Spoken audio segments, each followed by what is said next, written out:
Korzyść.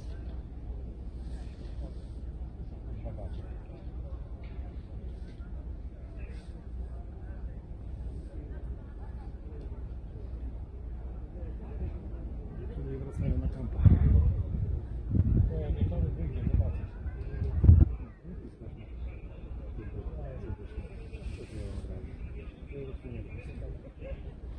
No właśnie. Towarzystwo.